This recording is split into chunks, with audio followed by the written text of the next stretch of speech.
Hello and welcome back to TWTV for another video verdict coming to you from outside the cobblestone Ipswich Town as we look at an Ipswich Town game in the Premier League as we exit stage left, and we'll be talking later with Kallum from the press box about the Brentford game. But before that, we've got a bit of a special, speaking to former Ipswich, Crystal Palace and Huddersfield striker Alan Lee. Alan, welcome back. Thank you. Lovely to be here on such a fantastic day. Beautiful day and a tough match in prospect, but let's see how we fare. I think we've been improving. But let's get into, we haven't seen you, I think, since the Newcastle game. What have you been up to and what are you doing around the game today, please? Well, we've had a very exciting week. I'm a director of Bury Town, and we had a fantastic result last Saturday. We won our playoffs. Fantastic. So Cole Scoose and the boys have been celebrating. We had a wonderful night out Saturday and we had our end of season awards last night. So it's been a busy week, but really, really happy with everything. And what league are you going up into? We don't actually officially know yet. I'm hoping it's the league with Sudbury, Needham Market and Leicester, because I just think our fans want to see like local derbies. So that's what I'm hoping for. Exciting things to look forward to. And I know you've got an Irish cap below us here. Well, very welcome to pick it up. I might take it home with me if that's okay. And I know you've got 10 caps for Ireland. What's that about today? And what are you doing in the ground itself today? Our Stuart, our club secretary, phoned me up out of the week and said, "Alan, I've had a cap delivered from the FAI, which I'd forgotten I was owed. So I picked it up today, and I'm showing some kids, the kids that we meet on our tours. I'm just letting them see it. So it's something not a lot of people get to see." Fantastic. I'm going to throw a random question in. What was your favourite game for Ireland? We beat the Netherlands 1-0 away from home. I think it was Robbie Keane scored a great goal. I came on for the last 20, tried my best. Koku took me down for a yellow card, but it was just great to be involved in a game like that in that stadium. A huge game against Absolutely one of the big huge. boys of Europe.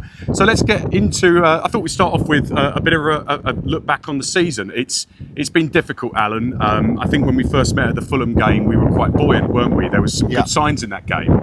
But I think, we've only got 4 wins. We've had a bit of a wobbly patch. I think we played well at Everton last week and we got a bit better. What do you think's happened this season? What happened after Fulham that saw us start to drop down a little? Well, I don't know. If you take a step back from it, I think we'd all agree we've probably played better than what our league position suggests. We've just not been able to. We just kind of conceded goals at the wrong time when we've been when we've been ahead of the game. We've tended to concede goals at the wrong time. And that's probably part of having a relatively inexperienced Premier League team, which is we're going to. That's we've got a way. We sign young players. That's what we need to do, and it just hasn't worked out for us this season. But if I look at the clubs below us, they look in turmoil. I feel that everyone here is very positive. We're sticking to the plan, and the fans, those players are going to get a wonderful reception today, even though we're relegated, and that means so much to you as a player, and that allows us to build on for next year and go straight back up, which is going to be the aim. Yeah, absolutely. And we've been lucky enough to go to a lot of away games, and the away ends have been absolutely fantastic this year. The boys have been back in the team, and they've been coming over, and we've been celebrating games in a way with them. We talked about transfers there. Do you think the strategy was right? Do you think we maybe should have got some more Premier League experience? Just talk us a little bit more about it, because I think for me the squad gaps have been quite a big issue. What do you think about our transfer dealings? Well, it's very hard as an outsider to comment on what's going on there, because there's so many moving parts. I'm involved in running on a much smaller scale at Bury Town Football Club. There are so many conversations to be had about budget and targets and type of people you get in. So it's very hard for us to really say what's been going on. But I think we'd agree their strategy over the last few years of buying young players is a sensible one. Yeah. And we know we're going to find it tough. With maybe a lack of experience in some areas. But if we can go back to the Championship and win the Championship or get promoted again, the next time we'll be just stronger again. Those players will be a little bit older. We'll have more money in the bank potentially to spend, and maybe we can broaden our horizons. I remember when we spoke after the Newcastle game, I think we were both blown away by how good Newcastle were. I remember you saying they were much better than you expected. How difficult is it going to be to close that gap? I think what you're alluding to there is that the players that we've bought will improve, we'll buy again, we'll bounce back again. But is it possible to bridge that gap? It's getting harder and harder, but we've made the first step. we've made the first step. We've got promoted to the Premier League. This club was in danger of becoming irrelevant. Certainly when I was back here working in the youth team as youth team manager, and we've now we're relevant again. We're getting full, capacity crowds. The state of the game is the way the game is at the moment is a huge advantage if you can spend a few years in that Premier League, as we can see with our opponents today. So our goal is to get straight back up.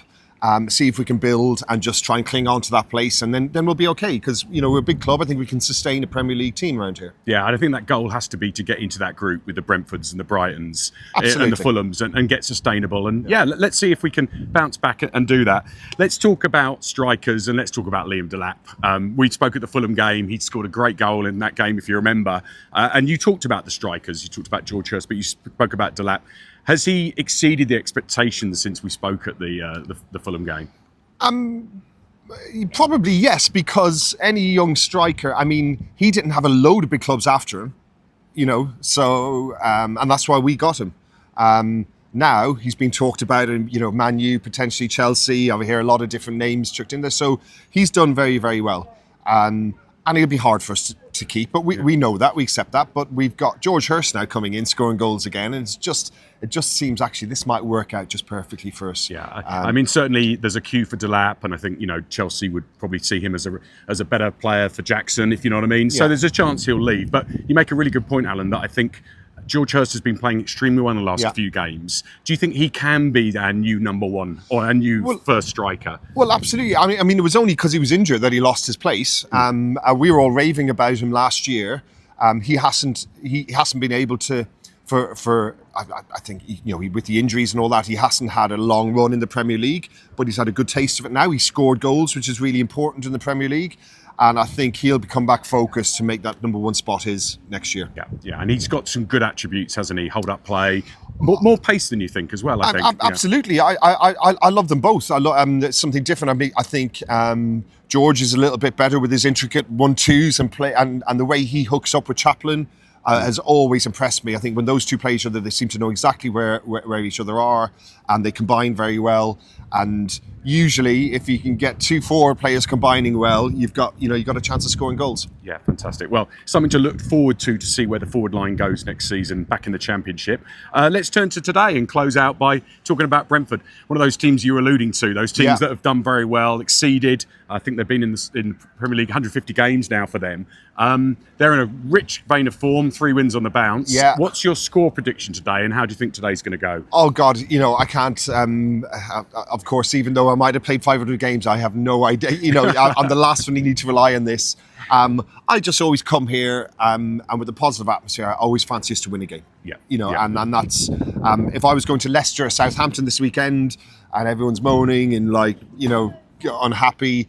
And that's, I wouldn't fancy them to win. So for the fans, just bear in mind your positivity the way you have really makes it easier as a player. Yeah, that's a good message, because I think the fans have stuck with them. We've got 2 more home games, and hopefully we'll get those good receptions for the players and the manager at the end. And it'll be tough today, but I think our forward line's beginning to look, threatening, and hopefully we can pull off a result, which will be a great result against a strong Bournemouth team.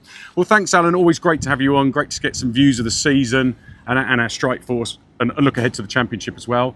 So we'll leave it there for now, and we'll come back after the game to chat to Kallum Brisset for a view from the press box, and then we've got a special segment later to talk about the stats of the season. So, Alan, thanks again, and we'll see you again soon, and we'll see you back for our next segment shortly.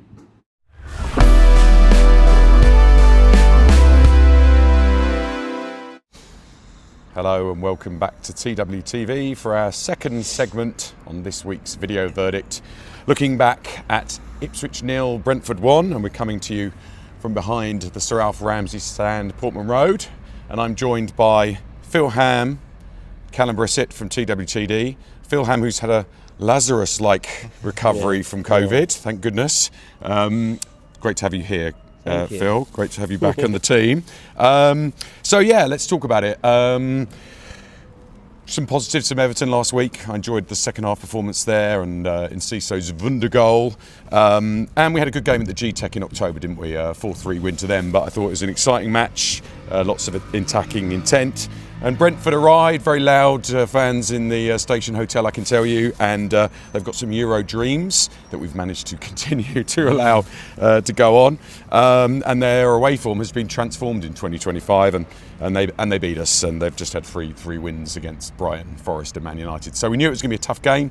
Kallum, talk us through it. What happened? What were the key moments, please? Yeah, I think the game started. I think first few minutes we started well. If we start right from the beginning, we were kind of on the front foot. But then, it was not long afterwards before we get to what ultimately is the key moment in the game, which is the goal and the passage that led to the goal, which I'm sure we'll discuss at length. It's 3 corners taken in succession. There's a VAR decision in there. Do you want me to? I think we should do. I'm going to actually cut to the chase. I'm going to chat. Yeah. I'm going to actually. I'm going to go straight to one of the 3 words from the forum under Roman 123. So Denny ×4, very poor referee. But actually, I think you're hopefully going to give us a bit more insight into that moment. Maybe he had some poor performances in other parts of the game, but take us through that key moment just before the Sharda header on 18 minutes. For what it's worth, I think that key moment, ultimately the correct decision has happened. Now, there's a lot of explaining to do in terms of the VAR. So it was 3 corners in succession. It was the same corner taken 3 times. It wasn't 3 separate corners. The first one, which is where the VAR gets involved for a tussle between Greaves and Vandenberg. Greaves ultimately hauls him down. VAR has a look at it for a possible foul. VAR says there's no foul, and I think the majority of the crowd would have assumed that no foul means no kind of offence in that kind of way, and it would either be a drop ball or a free kick the other way. The reason why it's no foul is because the ball wasn't live. The corner hadn't yet been taken. Because the play wasn't live, the correct decision is to restart play from where we were, which is with the other corner. Had the ball been live, it would have been a penalty to Brentford. Yeah, because it was a Greaves rugby completely tackle. Although Kieran McKenna, he said that Greaves was hauled over first by another defender, but the TV coverage that was shown as part of the VAR stuff and on our screens didn't show that, but it did show that conclusively that the corner hadn't been taken when the incident happened. So from that, in a roundabout way, the right decision was come to. Yeah. It gets even more confusing because the same thing then happens at the retaken corner. Taylor and Norgard get involved in a scuffle. This one I think is 6 of one, half a dozen of the other. There's no kind of infringement either way.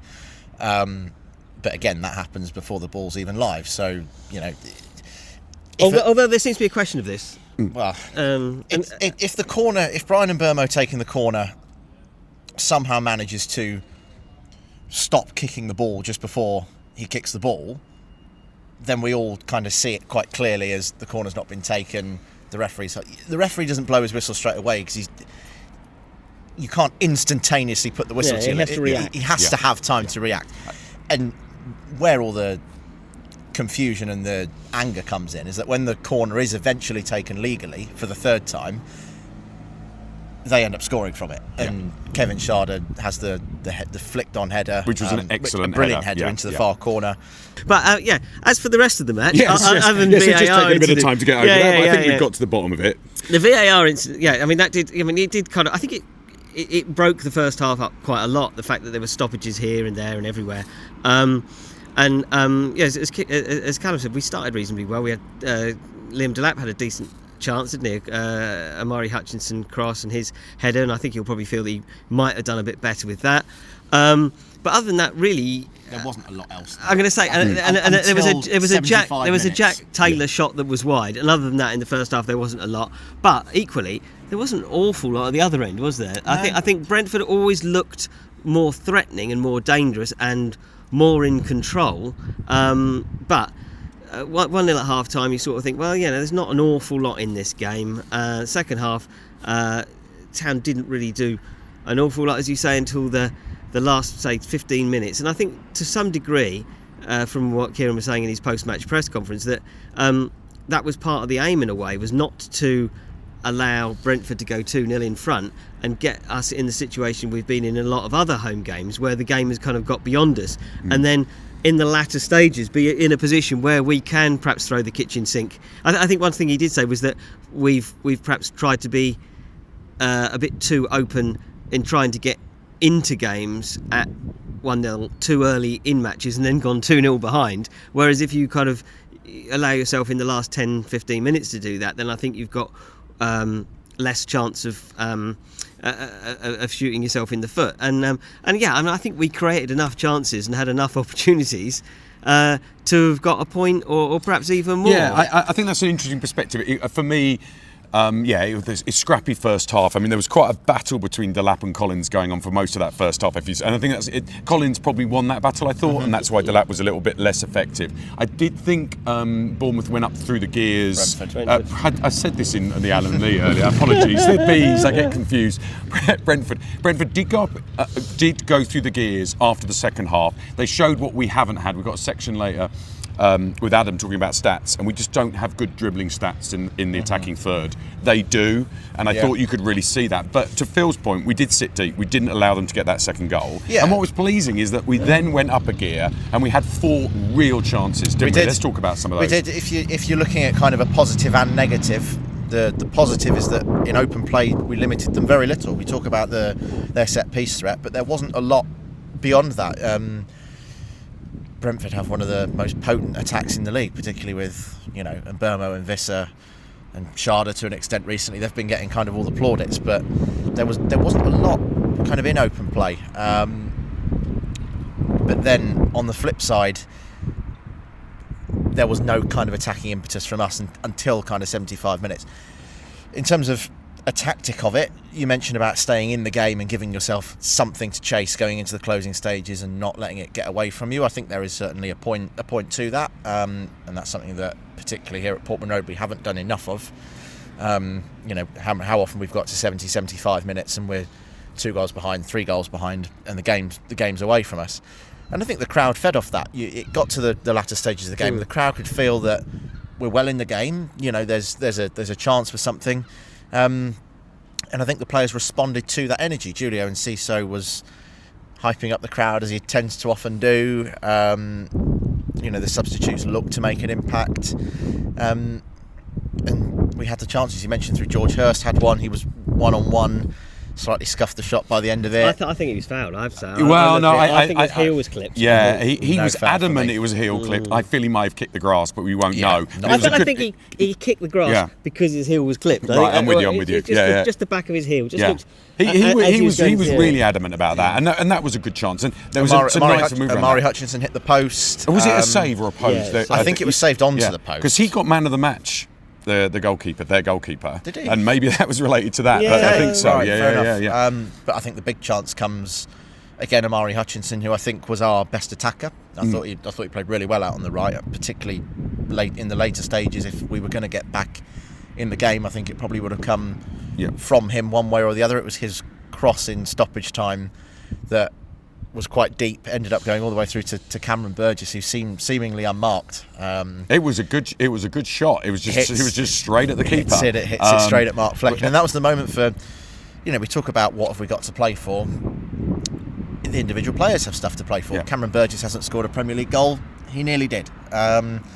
But it wasn't to be, and it's at the end of the day, it is now 8 straight home defeats. I know, 8 straight home defeats is brutal, and it's just such a shame not to get a goal in front of the North Stand today. I thought. I think George Hurst had another chance after that, didn't he?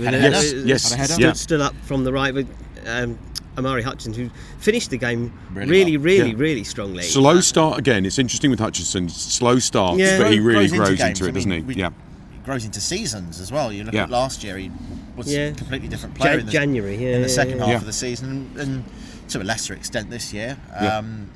Just the 3 goals though, but they've been pretty big goals when they've. Chelsea, we've got to dine out on these moments. Chelsea, Man United, and Spurs. A wonderful goal against his former club at Chelsea. It's brilliant. Kallum, take us through the lineup if you could, and then we'll go through some player performance. Yeah, it was quite an easy one today. In there only being one change. Not a lot of changes that could be made at the moment with slim pickings. Axel Tuanzebe came back in at right back for Wolfenden, with Dara O'Shea obviously moving back into the middle. And I thought Axel had a good game. I thought the whole defence had a good game. Jacob Greaves didn't concede the penalty, so he won't officially have that blight on his record.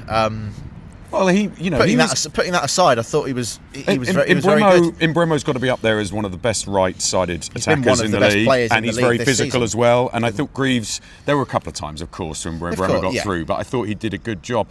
Phil, what did you think about? There's a lot of talk around me and J Block around why wasn't it Clark on the left and Cesar in the middle and Hutchinson on the right?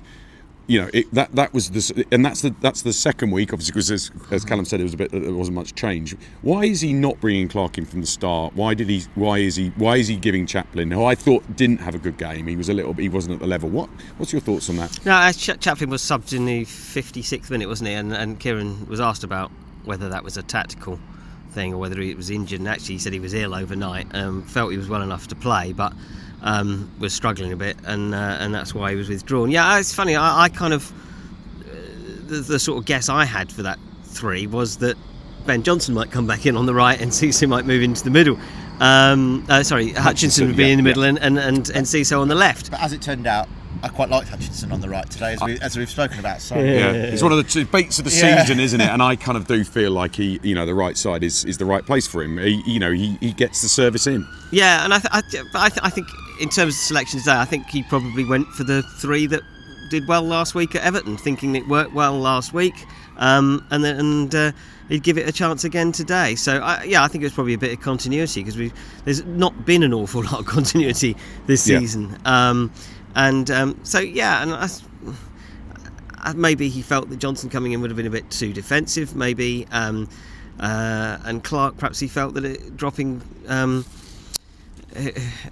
changing things around too much would have been unfair on players who did well. So you have got this. This is the way of modern football, isn't it? You generally don't have just one player for each position, and you have a number, and so you have selections. You play in a number of positions, but.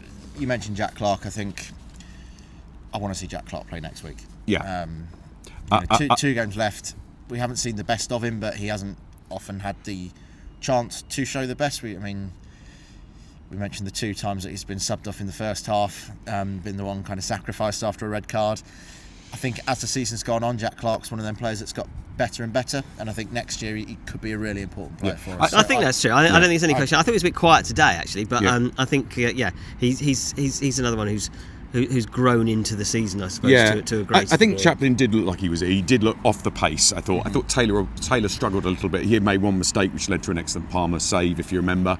But what I noticed today is that there were patterns of play in that 15-minute spell. We started to get our patterns of play going, and I thought when Clark came on with Hurst, that we started to get some interplay, which has been so lacking this season. Mm-hmm. You know what I mean? We were stretching them around a bit, and I thought when Chaplin was on the pitch, I just wasn't seeing enough of that, really. Yeah, you mentioned that interplay. I think that's one of the debates regarding the centre forward that's been circulating around quite a lot. Liam Delap, we know, has obviously been outstanding this season, and we know is going to go in the summer. Let's say for what it is.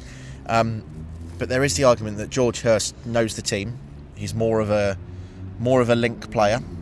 I think the 3 behind the centre forward operate better with Hurst as the striker than Delap as the striker, for me. Because I think Hurst has that ability to bring others into play that Delap doesn't have quite as much. Delap's obviously still very raw and is learning. Your thoughts on this, Phil? I mean, I said this after last week's game. I had a conversation in the press room last week, saying that I think Hurst probably suits the team better, whereas Delap's probably a better player overall. Which was, it was notable at Everton last week that Hurst came on and he exchanged passes down the right, I think, with Hutchinson, and then did something similar on the left-hand side, and then obviously was then involved in the goal that he scored, and so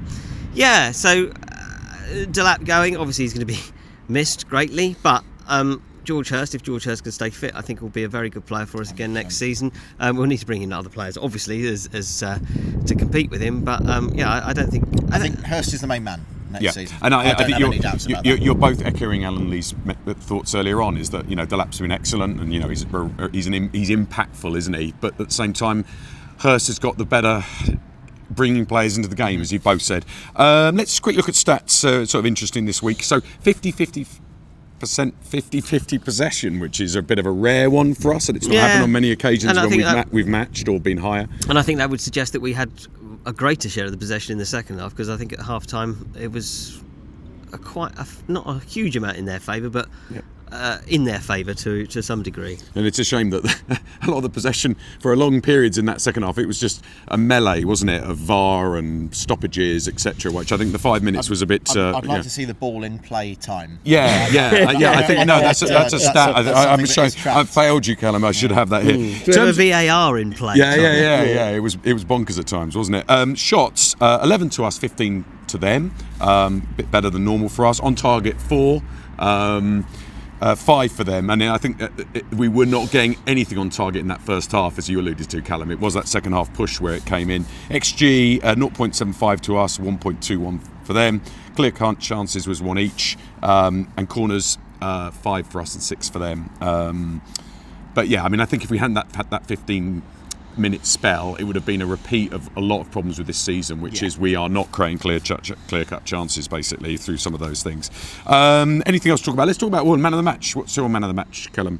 We were having quite a big debate about this in the closing stages of the game, and then afterwards in the press room. I ended up going for Omari Hutchinson. We spoke about him earlier. I just think the way he ended the game tipped him in his favour. But beyond that, I think probably Jacob Greaves, if not Omari, and putting the no foul on the penalty aside, just because of the way that I thought he dealt with Mbumo quite well. But yeah, Omari, I think if we were going to get back in that game at any stage, I think Omari would have been the source of it, if not a goal, but certainly some excellent crosses from him. And we were getting him into the game as well. Phil, who's your man of the match, please? Yeah, we did talk right at the end that Hutchinson's kind of late flurry, as it were, probably tipped him to that level. Alex Palmer's another candidate. I think he made 2 or 3 really good saves.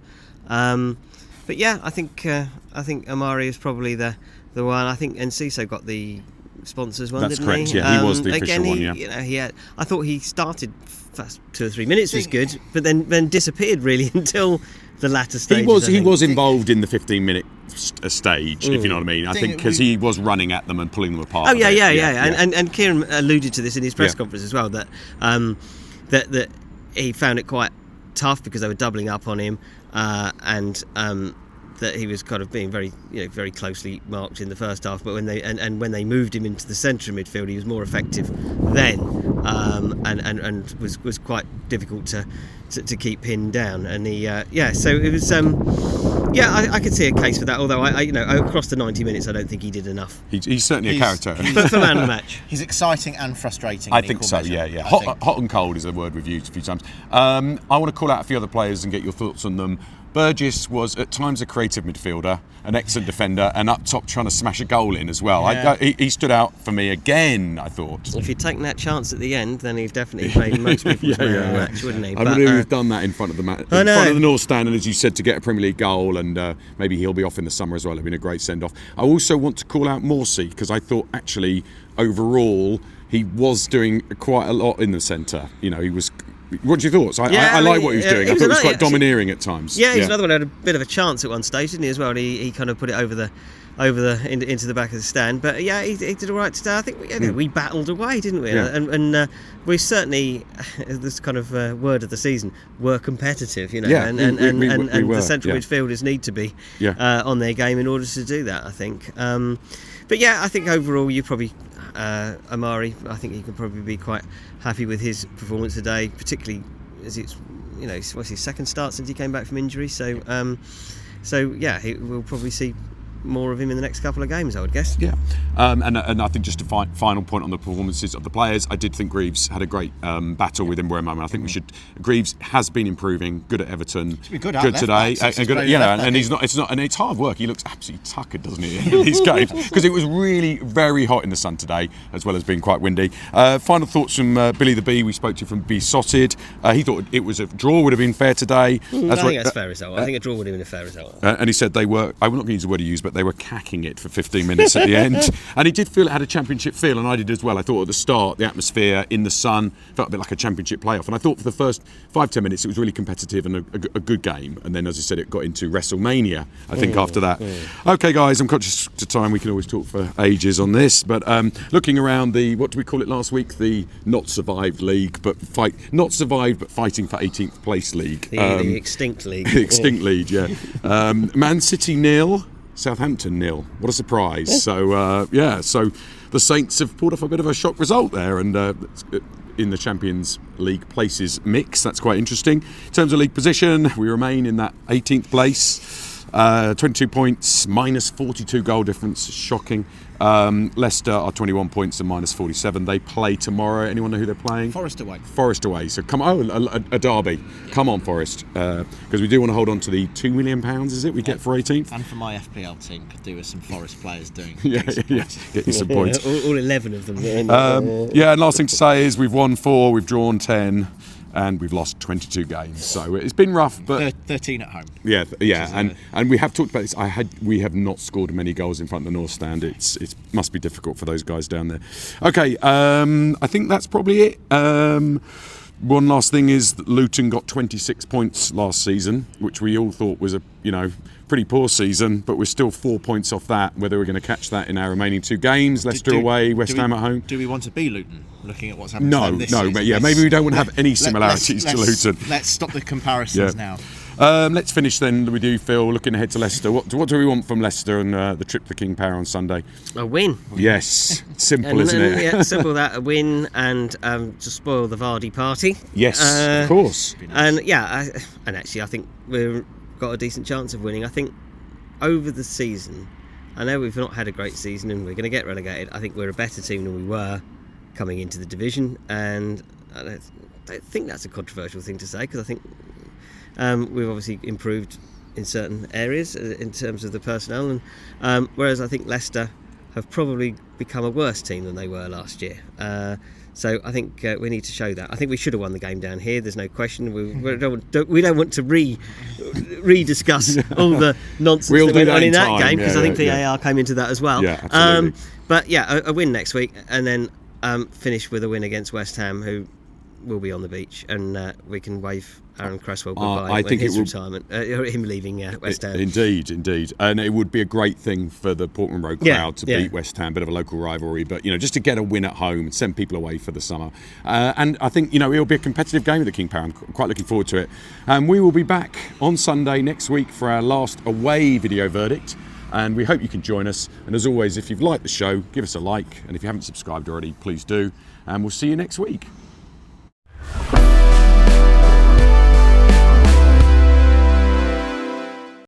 Hello and welcome back to TWTV for our third segment, coming from you from outside the West Stand, Portman Road, as we look back on the Brentford game and also look back on the season. And we've got a special segment because we have Adam joining us. Welcome, Adam. Pleasure to be back on again. It's good to have you back. So Adam is our resident TWTV stato and person who puts together reviews of the opposition before games, and he's on today to look back on the season from a statistical perspective, and he's put together some analysis that we'll put up on screen as we go along. But let's start off with today. It was a good match in the end, despite obviously the season coming to a bit of an end to us. I enjoyed it. Good championship atmosphere. You must have been baking hot in the lower Cobble. What was the sunlight down there? It was sunny the whole time. I got a nice tan or maybe a burn. We don't know. A lack of suntan lotion apparently, but it was certainly a very sunny day, windy day as well. Let's just, from a statistical perspective, what were some insights from today's game against Brentford, please? I think in general it was quite an even game. The big stat that played out, I guess, was another set-piece goal conceded. That's 18 for the season now, which, provided that none of the other teams have conceded more set-pieces whilst we were playing, makes us the worst team in terms of defending set-pieces for this season. And it's particularly been in recent games that seems to have played out. We conceded 3 against Man United, obviously, which everyone was up in arms about, and then a couple of short corners recently as well. But Yeah, it was an interesting. At least we had equal possession for a change, and we had some chances in there, but some quality from Brentford you could see in the final third was beyond us. Well, let's now turn to the season itself and looking at statistics, and we'll bring up on screen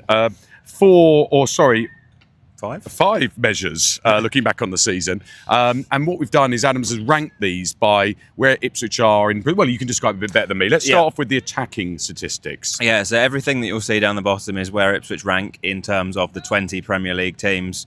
Where it's a tie, then they'll both be first or both be second, etc. going forward. So we're starting off with attacking. And as you can see, we're low for a lot of metrics there. Probably not been able to get into the attacking positions that we wanted to have done, obviously facing higher opposition, not had as much of the ball and stuff like that. Where we do kind of come into the middle of the park is how clinical we've been with our finishing. We're the only promoted side to have outperformed our expected goals.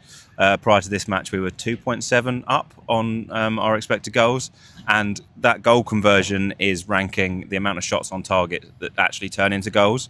Are better players in that, even though he missed a glorious chance late on today. George Hurst was very good at finishing up until today, and Sammy Smodics as well is one of our clinical finishers, and I think we've missed him with injury. That's right. He scored against Brentford away, if you remember, and he does look clinical. I think that's the point. Just a couple of points to pick out for me. I mean, I think really low on corners and crosses, and I felt for me that, unlike McKenna Ball of old, we just haven't been hitting the byline, have we? No. And I think it's been really noticeable. Also, I think what's played out, and do you think that this is coming out in the stats, is we haven't really been doing much in the final third, as you mentioned. We tend to be seeing that Hutchinson or Enciso or even Delap sometimes they fall apart a little bit on the edge of the box, or even before they get into the final third. Are the stats sort of? Yeah. Is that panning out in the stats? Pretty much. We're having a lot of our possession in the deeper areas, not getting in there. We are getting the ball into the box quite well, but it's that progression into the last bit. We're getting the ball far deeper and not able to get it through the lines as much. Yeah, really. Imagine if you compared that to Championship last season, it's a very different story. Let's move on to defending. We'll bring up the scores for that. What stood out for you on this area? So the first thing to point out in the defending thing that will come up at the bottom is the defensive, midfield and attacking metrics are all positions where we've won the ball. So the defensive is the tackles we've won in the defensive third, mid is midfield third, and attacking is attacking third, and we're bottom for that. I think that was one of our kind of key features of the Championship team, winning the ball back so high up the pitch. And we've just not been able to do that this season. A lot of the time we've been forced to camp in and do last-ditch defending. But that last-ditch defending has been quite good. We've got a number of players who are very good at blocking the ball, clearing the ball. I mean, third in the table for blocked shots. Yeah. Is there anyone particular you want to call out there? Jacob Greaves put his body on the line a couple of times today. Dara O'Shea's up there in terms of blocks as well. Cameron Burgess is big. Well, all of the centre-halves are big on clearances and... Yeah, in terms of actually defending our box, I think we've actually been quite good this season. As a team, it's just then been individual errors, which we'll come on to later, that have let us down quite a lot. And obviously the aerials are sixth in the table for the amount of aerials, or aerials won, that is, isn't it? And that's an impressive stat. And, it is. I remember at Everton, Greaves was winning loads in the air in that game, and obviously Burgess, since he's been back in the team, has been very strong in the air as well. Right, let's change the graphic and move on to passing. It's a lot of red there, Adam. It's looking pretty grim. Talk us through it. So last season we were 8th progressive passes, 7th possession. We were never like one of the top possession teams, and I think we've just not had enough of the ball this season. I think, again, some of it's the quality of opposition. I think it's worth pointing out that we've been down to 10 men a lot. And obviously you don't get a lot of the ball in those situations, that might have an impact on some of the numbers. Yeah. I know some pundits have come out in the mainstream media and have kind of said McKenna should have changed his playing style a bit, but I think also the fact that the possession stats are so low does show that he's kind of tried to adapt the way that we play to the Premier League. Yeah. some of that has played out. And I think, at the 20, we are 18th in the league, obviously, but you can see that we're sort of 20th for progressive passing, and I think that pans out for me. I've just seen too many games where we've maybe got upfield a little bit, but when we're anywhere near the final third, there's just not some of the incisive passing. And if you looked at Brentford today, that's what they've got, haven't they? Yeah. Quick, incisive passing in Bremo. Damsgaard as well gives you that. And maybe it's a thought that, with those deeper sitting midfielders, maybe having that creativity that's come through, we just hit a wall, don't we? I think. Yeah. Okay, let's move on to dribbling then. It's a sea of red. Talk us through this one again. Yeah, again, kind of low metrics, probably because, again, we've not had that much of the ball. Our top two dribblers are Amari, who I thought had a good game today, and Liam Delap. Their dribbles make up 30% of the entire side. So, very overly reliant on those players rather than bringing the ball up the pitch as a whole. And I think the Premier League in general has a lot of good dribblers in it. And I think that's something that if you look at the top 10, 12 sides, they've all got those kind of players who can make a difference. And I think, and all their fullbacks as well. Our fullbacks haven't been dribbling. I think Delap's dribbling has maybe dropped off as a gut feel from me. Yeah. But Amari, as you said, grew into the game today. But we've definitely lacked that. And Clark has not been getting a lot of game time. So, I think that's something you need to break the lines in the Premier League. You need to create something, especially if we're going to be a team that sits deeper, as you were mentioning earlier. I think that's something that we need to look at different types of players and maybe change the game if we do come back up again to the Premier League. But I do think tying it back to the low passing stats as well, when our players are receiving the ball, they're receiving the ball 10, 15 yards further back down the pitch than they would have done in the Championship, and having to get through maybe 2 or 3 more midfielders or defenders to actually get that dribble going. Yeah. That's some interesting stuff there. Let's finish then on the miscellaneous stats, where I think this is slightly more optimistic stats because there's a bit more green in here. I don't think green's necessarily a good thing for some of these. Let's talk us through that. Give us a bit of the detail. Yeah, so players used, I guess injuries have been a big thing this season. We've used 35 players. That's huge. I mean, I kind of knew that was the case, but when you see that we've used the second most players in the league, and you sort of think maybe some of the top clubs use a lot more players because they've just got such amazing squads. But it does show. I mean, you go through it. Schmodic, the Tuanzebe injury that caused us a lot of issues. There's been a lot of changes, and we've had to rely on maybe players we weren't expecting to play in the Premier League. Yeah, we've used 3 goalkeepers. Some of that will be down to the late transfer moves at the beginning of the season as well. We're counting George Edmonton, who played like 2 minutes against Man City in that.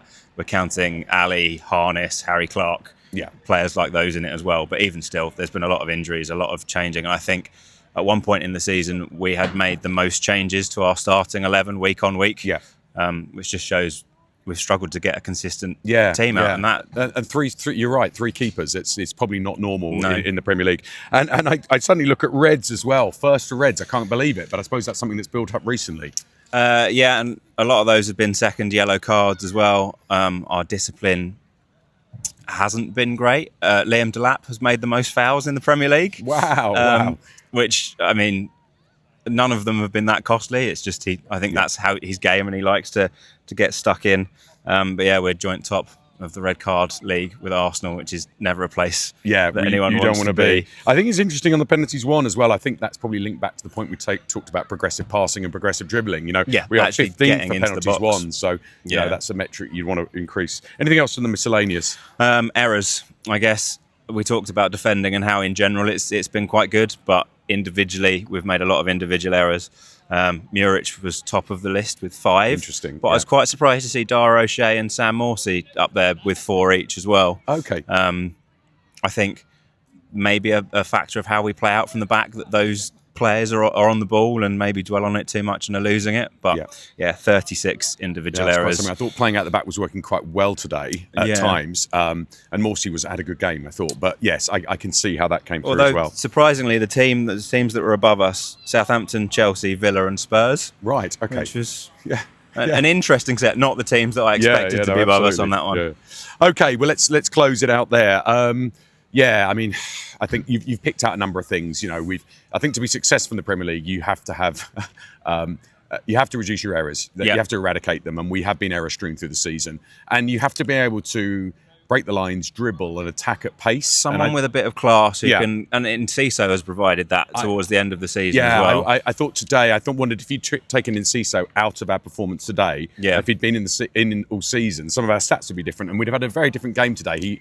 He was a real difference maker, wasn't he? I think so, definitely, yeah. And he has been in a couple of other games recently as well. Yeah. Well, listen, thank you so much for joining us to give us some interesting insights to the season as a whole. I think probably things that some of us, some things we didn't realise, but things we kind of knew already, but then to see them sort of down in black and white, it kind of brings it to life a little bit. And as we return to the Championship, maybe we'll see the kind of stats that we loved last time round, where there'll be a lot more greens or a lot less reds. Let's see. But thanks again, and enjoy the final 2 games. Yep.